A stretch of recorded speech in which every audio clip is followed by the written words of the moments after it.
Ya, chiquillos, comenzamos entonces de manera oficial la clase. Espero que todos sus ojitos estén mirando aquí al pizarrón y no al horizonte, porque ahí no va a aparecer la química de manera mágica.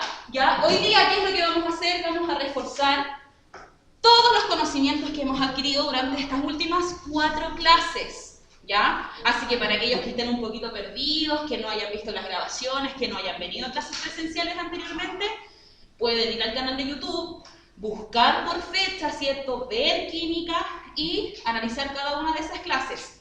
Pero también poner mucha atención hoy día, porque el objetivo de la clase es sintetizar los contenidos relacionados con las leyes ponderales. Ya les recordé la fecha de la prueba, que es mañana, ¿cierto? De las 14 a las 20:59 horas. Y el formulario con 5 décimas para la prueba. Chiquillos, partamos entonces esto definiendo. Ahí dice leyes ponderales. ¿Qué eran esas cosas que nosotros estudiamos? ¿Qué era una ley ponderal? Con sus palabras. ¿Alguien podría decirme? ¿O nadie sabe lo que es una ley ponderal?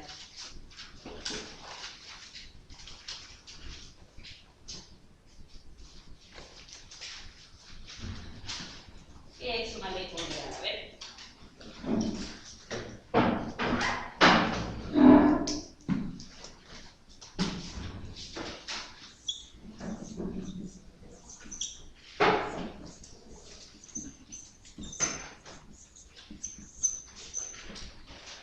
Ya. Ante el silencio voy a redefinir lo que es una ley ponderal. ¿Ya? Ojo, si yo alguna vez les pregunto que ustedes definan con sus propias palabras, yo no necesito que me hablen en un lenguaje absolutamente técnico y que me hablen desde palabras rebuscadas, no. Que ustedes me digan con sus palabras, profe, si es una ley, ¿qué hace la ley? Delimita, ¿no? ¿Cierto? La ley dice, esto se puede, esto no se puede. Cuando nosotros nos vamos a subir un auto, sabemos que no podemos superar cierto límite de velocidad. Ahí hay una restricción. Entonces, lo que busca esta ley ponderal es establecer cuáles son lo que nosotros podemos hacer en una reacción química y lo que no podemos hacer. Porque imagínense, si Nico me dice, profe, es que yo lo hago así. El Benja me dice, no, es que yo lo hago acá. Samantha me dice, no, profe, es que yo lo hago de esta forma. ¿Cómo llegamos a un consenso? Siempre vamos a tener que tener un método científico que nos permita establecer cómo vamos a trabajar con una reacción química. Y este compendio, como le digo yo, imagínense que es un kit, estaba compuesto por muchas otras leyes. Entonces vamos a definir que una ley ponderal es aquella que rige el comportamiento de una reacción química. Pero resulta que nosotros hemos estudiado reacciones. ¿Y cuál es la unidad básica de una reacción, chiquillos? De la materia, ¿cuál es la unidad básica? Los átomos, ¿cierto? Entonces lo que busca la ley ponderal es establecer qué pasa con esos átomos, cómo se van a mezclar. Puedo tener muchos de algunos y muy pocos de otros, pero ¿cuál es el producto que yo voy a obtener a partir de eso? Es lo que nos enseñan estas leyes ponderales. ¿Cuáles son las leyes ponderales que hemos trabajado durante las clases? Ahí sí que se tienen que acordar, aunque sea por el nombre. Muy bien, la vamos a poner por aquí.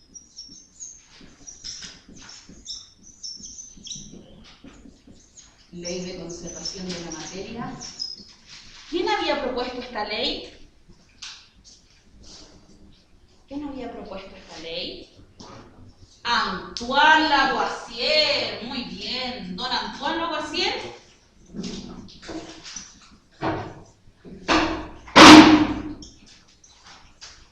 Antoine Lavoisier. ¿Y de qué se trataba esta materia?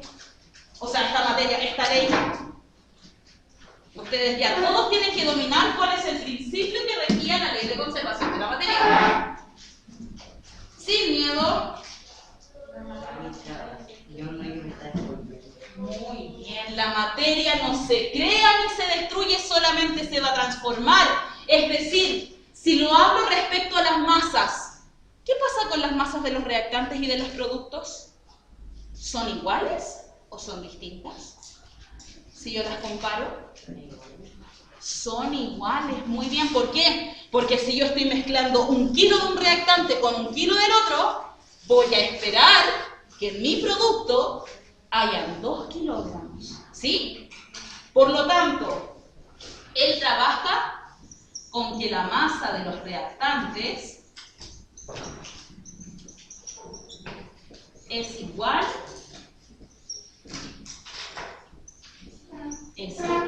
a la masa de producto. Ojo, pueden ser producto o productos en general. En una reacción química vamos a poder tener un reactante, 2 reactantes, 3 reactantes, y en los productos vamos a poder tener 1 o más productos. No significa que si tengo un reactante voy a tener un producto. Puedo tener 2 reactantes que se juntan y hacen una reacción de adición y van a tener ¿cuántos productos? Si es una reacción de adición, solamente 1, porque se juntan. Recuerden que la adición es juntar 2 reactantes y formar solamente un producto, ¿ya? Ustedes no tienen que olvidar que nosotros ya estudiamos los tipos de reacciones, ¿ya? Entonces, aparte de la ley de conservación de la materia, ley de proporción definida, excelente. Voy a correr un poquito esa flecha para que no nos quede todo tan bonito. Ley de proporción definida. ¿Quién propuso esta ley? Proust. ¿Todos seguros que fue Proust? ¿O fue Dalton? ¿O fue Lavoisier? ¿O fue Richter? ¿O fue Gay-Lussac? ¿Quién fue? Proust. Muy bien. Ojo, mañana en la prueba van a haber preguntas donde yo les voy a decir, chiquillos, ¿quién hizo o quién promulgó o propuso cada una de las leyes ponderables? Así que ese es un dato que ustedes tienen en las diapositivas que yo les voy subiendo al Classroom y que hemos trabajado en las clases, ¿ya? Así que ojo con eso. Ya, ¿qué decía la ley de proporción definida? ¿Qué establecía esta ley? ¿Quién me la puede explicar? A ver, con sus propias palabras. Ya sabemos que dice proporción definida. ¿Qué es lo que quiere decir la ley de proporción definida? Que cuando nosotros vamos a tener una reacción química, van a haber estos mismos reactantes de los que habla Antoine Lavoisier. Ojo, todos ellos están hablando respecto a una reacción química en general, a la estructura atómica en general. Ya los átomos se van a mezclar de cierta forma, que van a ir siguiendo cada una de estas leyes, pero resulta que Proust, lo que él dice y especifica, es que cada uno de los reactantes que va a reaccionar lo tienen que hacer en base a una proporción fija. Es decir, si yo voy a tener 2 gramos de un reactante y se va a mezclar con 1 gramo de otro reactante, ¿qué esperan ustedes que va a pasar si yo quiero aumentar la cantidad de producto? ¿Qué tiene que pasar con los reactantes? ¿Qué tendría que pasar? Tiene que aumentar, ¿cierto? ¿Y cómo lo hacen? De una manera proporcional. Es decir, aumenta uno y tiene que aumentar el otro. Era por la cuestión de 7 a 2, ¿no? Por una razón, excelente, por una razón o una proporción definida. Entonces, vamos a resumir aquí los reactantes se combinan en una relación proporcional.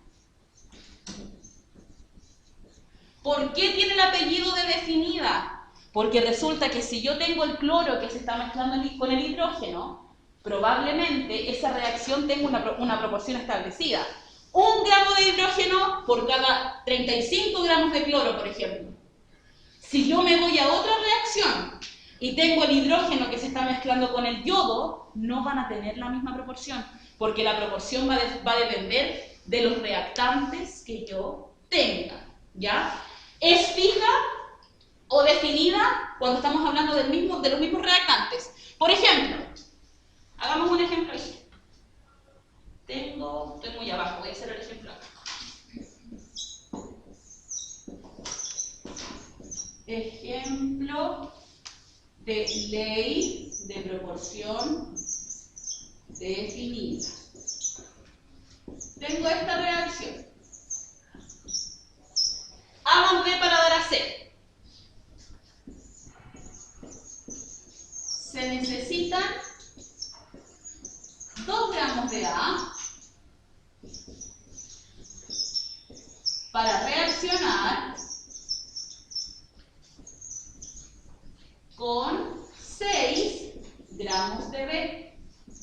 Entonces en la prueba yo les podría preguntar: ¿cuántos gramos de A se necesitan para que reaccionen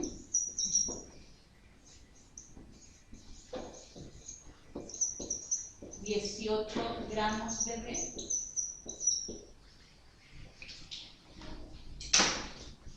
Entonces ahí dice, ley de proporción definida, A más B para dar a C. Se necesitan 2 gramos de A para que reaccionen con 6 gramos de B.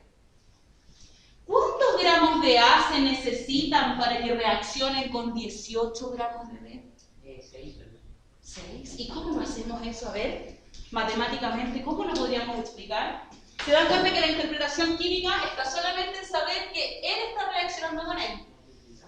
Pero en el desarrollo matemático ya olvidamos a la química. ¿Por qué? Porque tomamos solamente los números. Pero esos números tienen una interpretación y es lo que ustedes tienen que hacer ahora. Entonces, ¿cómo lo hacemos? Como una proporción. Podríamos hacer 2 formas. ¿Ustedes vieron proporción directa cuando hacíamos una tablita?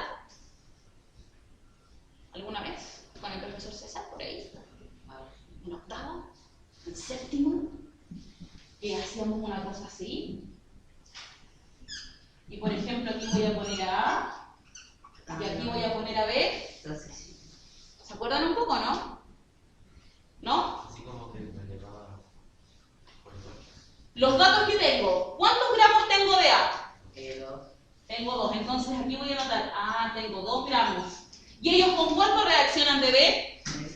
Reaccionan con 6 gramos de B. ¿Y qué me están preguntando ahora? ¿Cuántos gramos de A se necesita para que reaccionen con 18 gramos de B? Entonces, ¿dónde pongo mi incógnita? ¿En la columna de las A o en la columna de las B? ¿Dónde pongo la incógnita? En la A, porque... En la columna de las A, porque me están preguntando cuántos gramos de A. Esta es mi incógnita. ¿Y qué pongo aquí? ¿Cuántos quiero que reaccionen? 18. ¿Y cómo podríamos resolver? Fíjense, si yo aumenté mi cantidad de B de 6 gramos, pasé a 18 gramos. ¿Qué creen ustedes que va a pasar con la cantidad de A? Hay que aumentarla de 1. Va a aumentar. ¿Por qué? Porque dice que se van a combinar en una relación proporcional. O sea, Proust dice, si un reactante aumenta, el otro también tiene que aumentar. ¿Cómo hacemos eso? A través de una multiplicación cruzada. ¿Se acuerdan de eso? Multiplicar cruzado.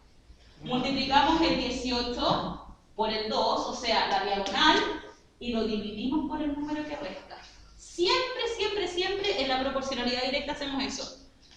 18 por 2 dividido en 6. Matemáticamente sería algo así como podemos simplificar. Acostúmbrense a trabajar con números simplificados. ¿Cuántas veces cabe el 6 en el 3? O sea, en el 18. Cabe. ¿6 por cuánto me da 18? Por 3. Y se convirtió en 1. ¿Y 3 por 2? 3 por 2.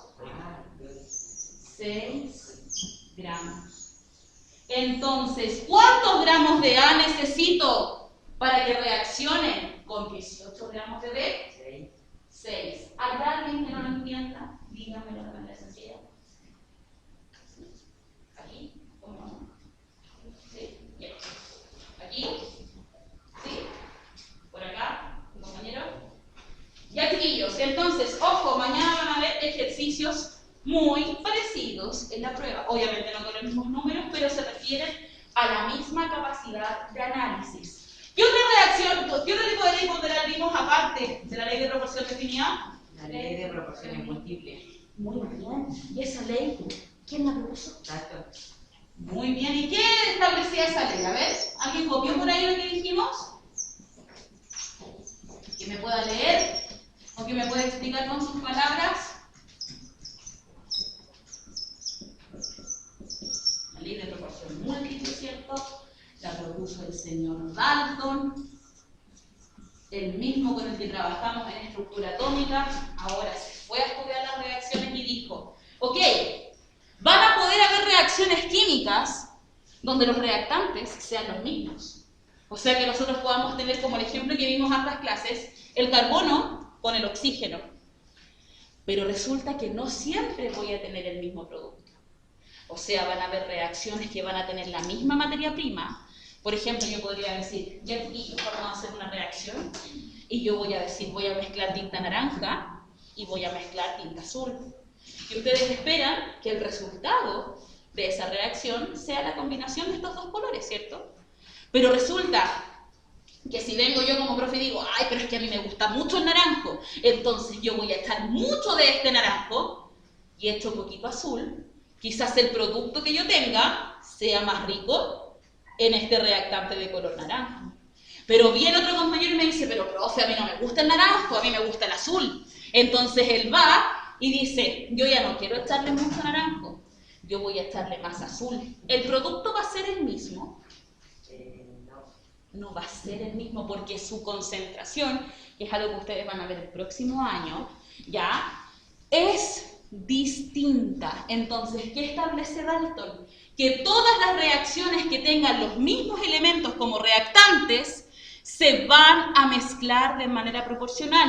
Pero él dice, cuando por ejemplo se mezcla el carbono con el oxígeno, hay uno que tiene que ir fijo. Eso quiere decir que hay uno que no va a cambiar, ¿ya? O sea, voy a tomar el carbono y voy a decir, yo quiero un átomo de carbono. ¿Y quién va a cambiar? Es el acompañante.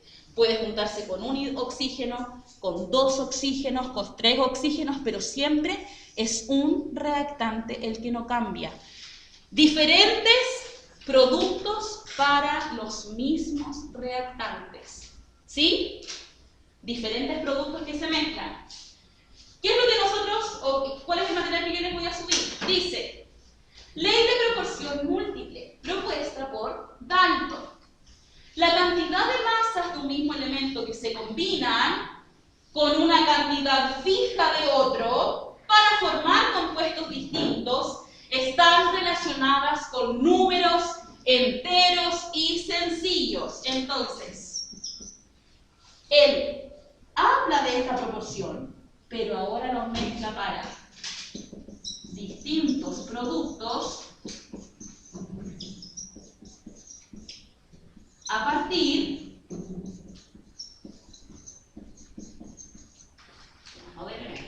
de reactantes iguales.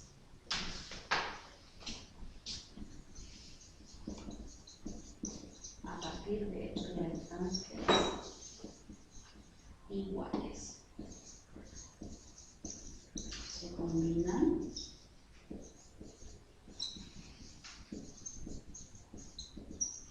en una relación de números enteros y sencillos. ¿Qué quiere decir esto?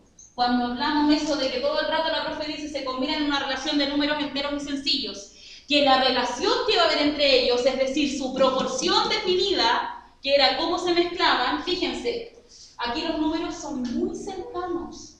No van a existir reacciones que requieran 1 gramo de hidrógeno por cada 1000 kilos de cloro, por ejemplo. Eso no es una relación a través de números enteros y sencillos. ¿Por qué? Porque la proporción sería como desproporcional. ¿Cómo voy a necesitar tan poquito de uno y tanto de otro? La relación tiene que ser a través de números enteros y sencillos. Por ejemplo, por cada 1 gramo necesito 2. Por cada 1 gramo necesito 3 gramos de otro. Eso se refiere con la relación entre números enteros y sencillos. Habíamos hemos visto, chiquillos, aparte de estas tres grandes leyes, yo les nombré la ley de volúmenes aditivos y la ley de proporciones recíprocas. Esas dos solamente es para que sepan que existe, sin embargo, no van a ser evaluadas en la prueba. ¿Dónde me voy a centrar?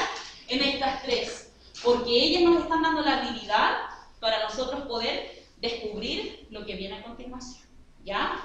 ¿Dudas, preguntas hasta aquí? Aprovechen de aclarar.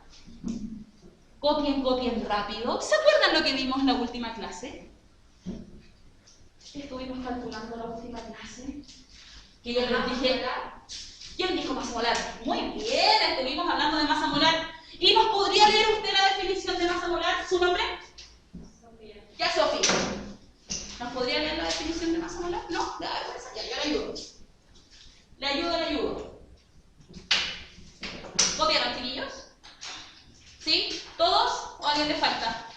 Sí. Manos arriba, deje el celular guardado. Segunda advertencia. No, lo está estudiando de aquí. Está claro. Ah, ya, lo perdí. Entonces, ¿puedo borrar? Dejando un poquito. Voy borrando por ahí. Porque quiero que veamos un poquito de masa molar. La masa molar, chiquillos, estaba relacionada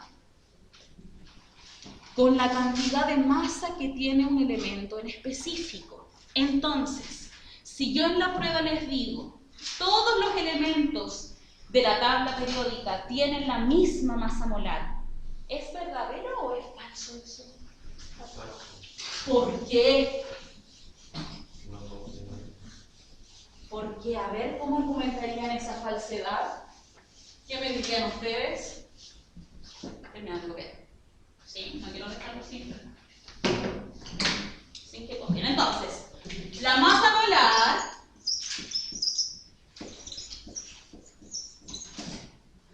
era la cantidad de masa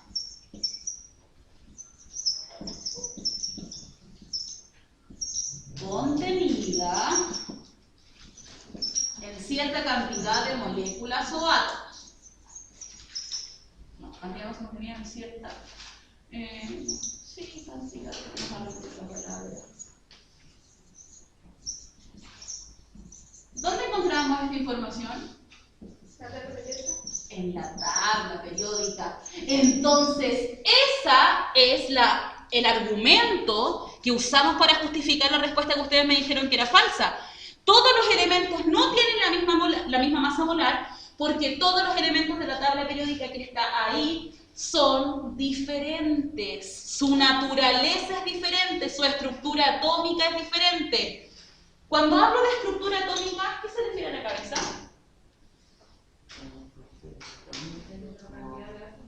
La cantidad de átomos, ¿cierto? O sea, lo que estudiamos a principio de año, que tenía que ver con el núcleo. ¿Quién estaba en el núcleo? Los protones. ¿Y quiénes estaban alrededor dando vueltas? Los electrones estaban dando vueltas. Entonces, cuando yo les hablo de que la tabla periódica tiene elementos que tienen diferente estructura atómica, es que ellos en su núcleo y en sus orbitales tienen diferente cantidad de protones y electrones. Por lo tanto, su masa es distinta, y si su masa es distinta, la masa molar también tiene que ser. Un átomo que tiene un protón en su núcleo, ¿será igual a un átomo que tiene dos protones en su núcleo? No. ¿Dónde se concentraba la masa? ¿En el núcleo o en los orbitales? A ver, ahí está dividida la respuesta. ¿Dónde estará la masa? ¿Estará concentrada aquí en el núcleo del átomo? ¿O estará aquí dando vueltas la masa? En el núcleo. Entonces, quien define la masa molar es la composición que yo tengo en el núcleo. Por eso es distinta para todos los elementos de la tabla periódica. ¿Dónde encontrábamos la masa molar? Ya sé que la tabla, pero ¿en qué parte específicamente? ¿Arribita? En el borde superior de la derecha. La mayoría de las veces, chiquillos, está por aquí, ¿ya? Como en estos puntos. Otras tablas los traen por acá, por ejemplo. El hidrógeno dice aquí 1,000. Hay otras tablas que dicen que el hidrógeno tiene acá la masa molar. ¿ya? Pero siempre, como ustedes lo van a poder determinar, son aquellos números que están y tienen una comita. Entonces ustedes lo van a poder identificar aquí. Para la prueba, necesito que tengan una tabla periódica. ¿Hay alguien que no tenga tabla? El que no tenga tabla, entonces, ¿qué es lo que va a poder hacer?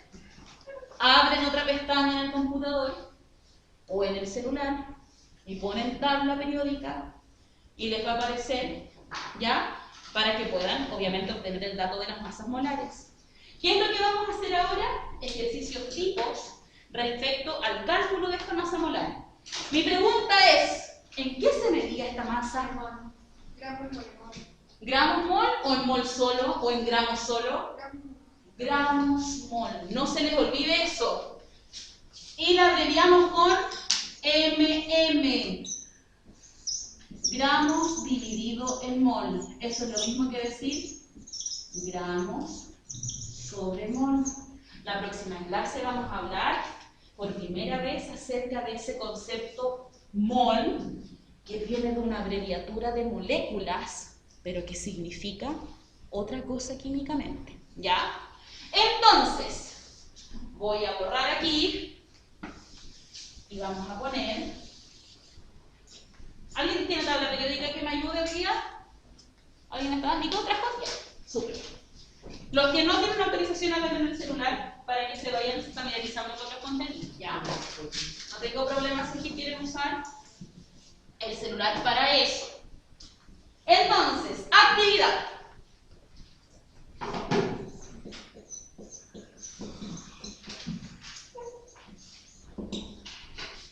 Calcule las siguientes MN. Si yo en la prueba estoy pidiendo masa, ¿en qué se mide la masa? En gramos. ¿Y la masa molar? ¿Son lo mismo? No son lo mismo. La masa es lo que yo puedo ir a la balanza, por ejemplo, cuando nosotros vamos a comprar pan, vamos y decimos quiero 1 kilo de pan. Pero yo no puedo ir a la panadería y decirle, ¿me da 1 kilo de gramos mol? ¿O 1 kilogramos mol? ¿Por qué? Porque eso va a depender de la composición del elemento. Entonces, cuando solamente hablo de masa, siempre va a estar en gramos. Mientras que si yo les pregunto en la prueba cuál es la unidad de medida de la masa molar, no me vayan a poner gramos, pues chiquillos. ¿Qué tienen que seleccionar? Gramos mol. ¿Ya? Entonces, calcula las siguientes masas molares. Letra A. Vamos a hacer los mismos que vamos a trabajar con el primero A y el primero C. Después el ganante.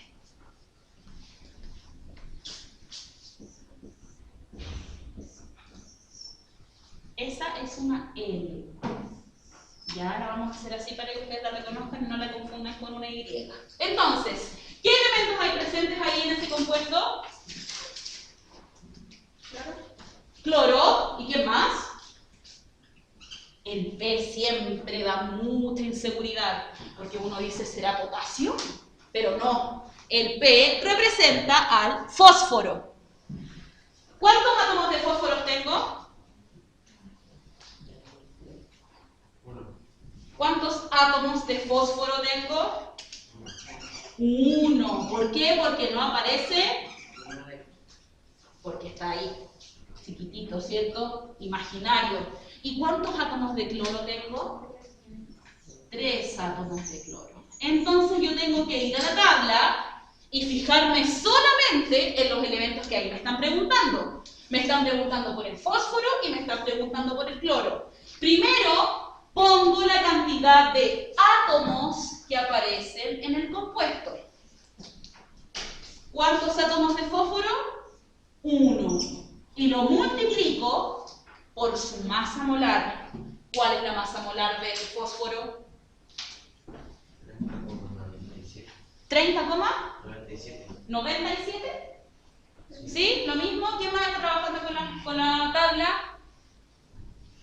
Tienen que traer sus tablas para la próxima clase, chiquillos. Ya no vamos a dejar de usarla. 30,97 lo aproximamos a 31. ¿Ya? Cuando es el 30,97, 30,98, 30,99, aproxímenlo al entero que viene, para que sea más fácil el cálculo para ustedes. ¿Ya? 31. ¿31 qué? Peras, manzanas, gramos, mol, excelente. ¿Por qué a este no le pongo gramo mol? Y la profe le pone solo a este. Porque son los átomos del fósforo. Porque son los átomos, no son las masas molares. ¿Cuánta masa molar tiene un átomo? Tiene 31 gramos. Por eso es gramos por cada molécula. ¿Ya? Más. ¿Por qué pongo un más? Porque falta el compañero. Si yo aquí tuviera 5 elementos más, tengo que sumar los 5. Ahora, como tengo 2, voy a terminar con esto. ¿Qué número pongo ahora? 3, porque indica la cantidad de átomos. Más 3 por... ¿En qué me fijo ahora? ¿De quién? ¿Y cuál es la masa molar del cloro? 35, ya, 35,5, ¿ya? Sí. 35,5. Obviamente en la prueba va a estar la alternativa, chiquillos, para que ustedes no se confundan. No les voy a poner alternativa 10,4, 10,5, 10,6. No van a ser todas las alternativas iguales, ¿ya? Así que ustedes van a determinar inmediatamente cuál es la respuesta correcta. Tengo entonces la información que aparece aquí. Me fijo en los átomos, son los que están aquí. Me fijo en las masas molares, que las haya visto bien en la tabla. Y ahora, solamente matemática. ¿Qué hago primero? ¿La suma o la multiplicación? Multiplicación. 1 por 31. ¿31 qué? Gramos mol. Más 3 por 35,5. Pueden ocupar calculadora, por supuesto. 100.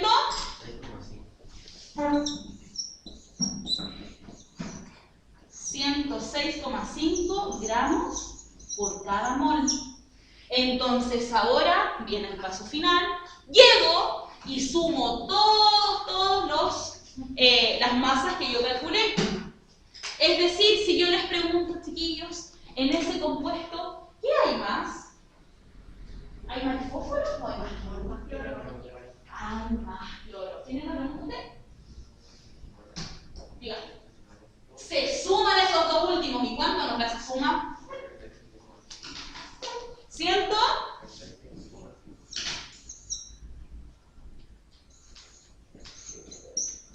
137,5. Si ustedes me ponen eso en la prueba, yo lo pondré bueno o lo pondré mal.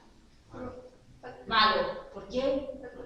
Porque falta la unidad. Si ustedes no me dicen la unidad, yo puedo pensar que esos 137,5 son un número cualquiera. Y aquí no estamos en matemáticas, aquí estamos en química. Entonces tienen que aprender que tiene que ir con su unidad. ¿Cómo me podrían ustedes responder en un trabajo como el que vamos a hacer para la nota 3? Ustedes me tendrían que decir, la masa molar del reactante o del compuesto PCl3 o cloruro de fósforo, si es que no lo saben nombrar no hay problema, es 137,5 gramos mol. ¿Ya? Tiene que ser una respuesta coherente a lo que yo estoy preguntando. Estoy diciendo, calcule las siguientes masas molares. Ustedes tienen que demostrarse a sí mismos, no solamente a mí, que conocen el concepto de masa molar porque saben que se trabaja en gramos mol. ¿Dudas hasta ahí, chiquillos? ¿Se entiende cómo estamos para prueba? ¿Estamos bien o no? Dígame. Una, por ejemplo, pongámosle que al fósforo, Ya. se un solo molécula. ¿Cómo? Que adelante el fósforo hay un solo molécula. Muy buena pregunta, excelente. ¿Qué pasaría, chiquillos, antes de cerrar la clase, si como dice la compañera aquí, yo me pongo maléfica y pongo un número grande adelante? ¿Cuántos átomos tendría de fósforo ahora? 2. Entonces aquí yo voy a poner 2. ¿Cuántos átomos de cloro tendría ahora? Entonces, ¿qué número voy a poner aquí? Solamente cambia en la cantidad de átomos. ¿Qué aprendimos hoy día antes de irnos? Masa molar, leyes ponderales. Entonces, ¿qué entra en la prueba? Todo lo que vimos hoy día. 15 preguntas, 90 minutos, mañana desde las 2 hasta las 23:59. Pueden salir a recreo, chiquillos.